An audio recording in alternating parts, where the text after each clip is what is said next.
சற்றுமுன் வெளியான தகவல்.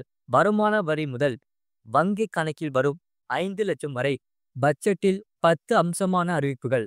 அதை சொல்லி தான் பார்க்க போறோம். நீங்க நம்ம சேனலை சப்ஸ்கிரைப் பண்ணாம இருந்தீங்கன்னா மறக்காம லைக் பண்ணிக்கோங்க, சப்ஸ்கிரைப் பண்ணிக்கோங்க, மற்றவர்களுக்கு தெரியப்படுத்த ஷேர் பண்ணுங்க.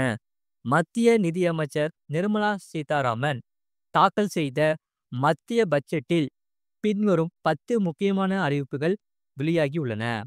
அதாவது, நாடு முழுக்க பேட்டரிகள் தயாரிக்க சலுகைகள் வழங்கப்படும். லித்தியம் பேட்டரிக்கான இறக்குமதி சுங்க வரி ரத்து செய்யப்படும்.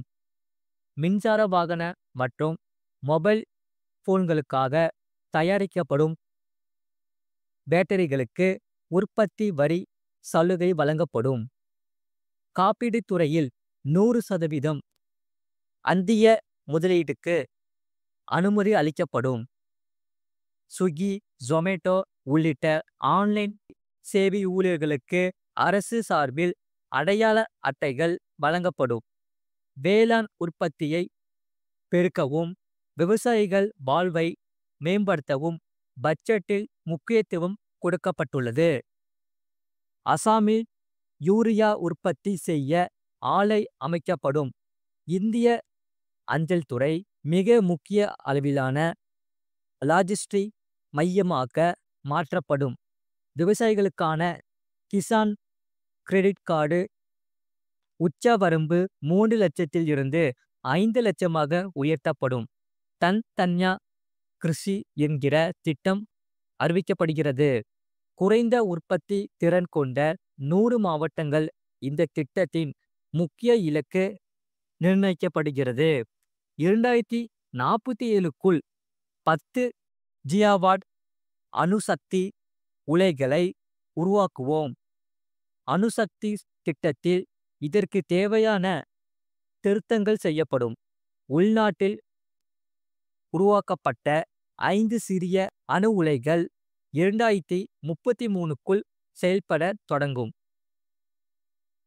பொம்மைகள் தயாரிப்பில் இந்தியாவை சர்வதேச கேந்திரமாக மாற்ற நடவடிக்கைகள் மேற்கொள்ளப்படும்.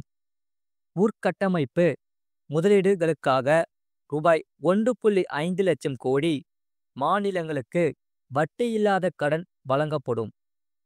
சுகாதாரம், வேளாண் உள்ளிட்ட 3 துறைகளில் AI மையம் அமைக்கப்படும்.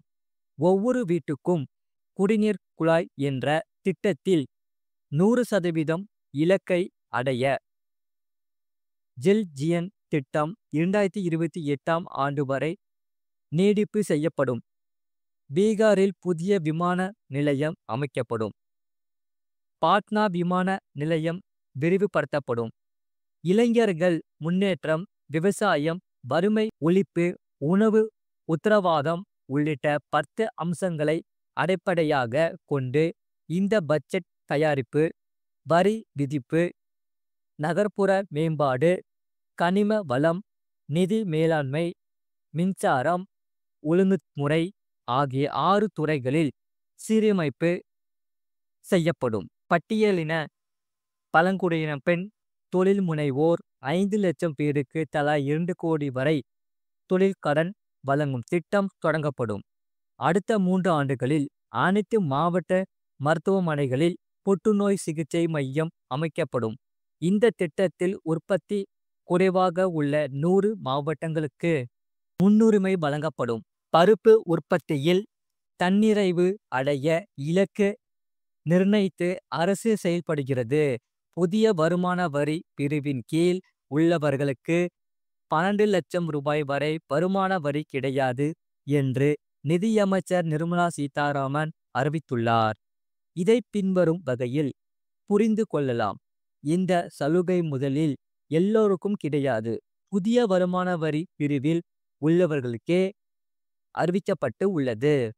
அது மட்டுமில்லாமல் மத்திய நிதியமைச்சர் நிர்மலா சீதாராமன் இந்த பட்ஜெட்டில் வருமான வரி விதிமுறைகளில் குறிப்பிடத்தக்க மாற்றங்கள் அறிவிக்கப்பட்டுள்ளன. குறிப்பாக நடுத்தர வர்த்தகத்தினருக்கு வருமானம் நிவாரணம் அளிக்கும் வகையில் புதிய வருமான வரி விதிப்பு திட்டங்கள் அறிமுகப்படுத்தப்பட்டுள்ளன.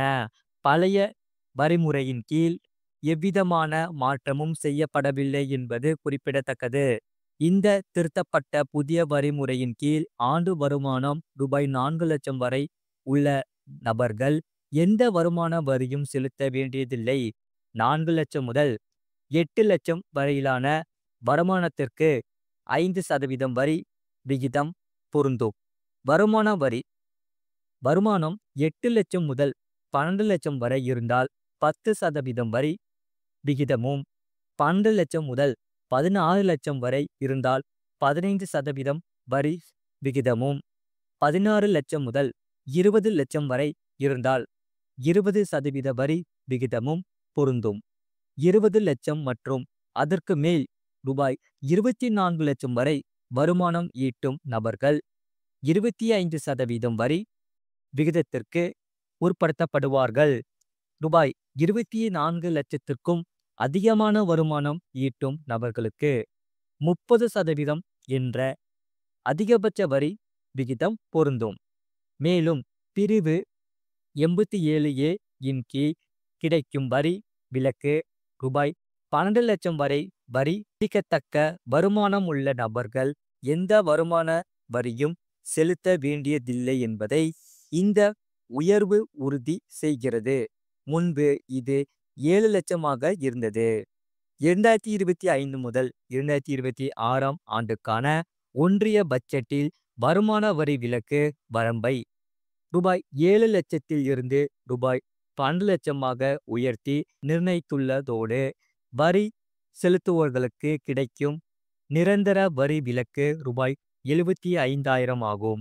எனவே வரி செலுத்துவோர்கள் ரூபாய் 12,75 லட்சம் வரை வருமானம் ஈட்டினால் எந்த வருமான வரியும் செலுத்த வேண்டியதில்லை.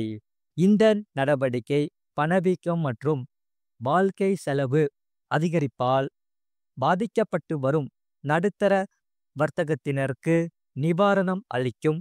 மேலும் இந்த நடவடிக்கை மூலம் அரசு நடுத்தர வர்த்தகத்தின் நம்பிக்கையை அதிகரித்து பொருளாதார வளர்ச்சியை ஊக்குவிக்க முயற்சிக்கிறது.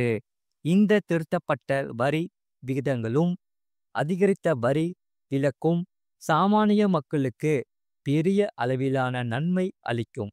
இருப்பினும் இந்த மாற்றங்கள் புதிய நிதியாண்டு தொடங்கும் ஏப்ரல் 1, 2025 முதல் நடைமுறைக்கு வரும் என்பது குறிப்பிடத்தக்கது. இந்த புதிய விதிகளின்படி ஆண்டு வருமானம் ரூபாய் 2,50,000 வரை உள்ளவர்கள் எந்தவிதமான வருமான வரியும் செலுத்த வேண்டியதில்லை. 2,50,001 முதல் 5,00,000 வரை வருமானம் உள்ளவர்கள் 5% வரியை செலுத்த வேண்டும். 5,01 முதல் 10,00,000 வரை வருமானம் உள்ளவர்கள் 20% வரி விகிதத்தின் கீழ் வரி செலுத்த வேண்டும். 10,01 மற்றும் அதற்கு மேல் வருமானம் உள்ளவர்கள் 30% வரி விகிதத்தின் கீழ் வரி செலுத்த வேண்டும். இந்த மாற்றங்கள் நடுத்தர வர்க்க மக்களுக்கு நிவாரணம் அளிக்கும் வகையில் அமைந்துள்ளது. குறிப்பாக குறைந்த வருமானம் உள்ளவர்கள் வரி சுமையிலிருந்து விடுபட்டுள்ளன. இந்த புதிய விதிமுறைகள் ஏப்ரல் 1, 2025 முதல் நடைமுறைக்கு வரும். இது போன்ற செய்திகளை உடனுக்குடன் அறிந்து கொள்ள மறக்காம சேனலை சப்ஸ்கிரைப் செய்யுங்கள். மற்றவர்களுக்கு தெரியப்படுத்த ஷேர் செய்யுங்கள்.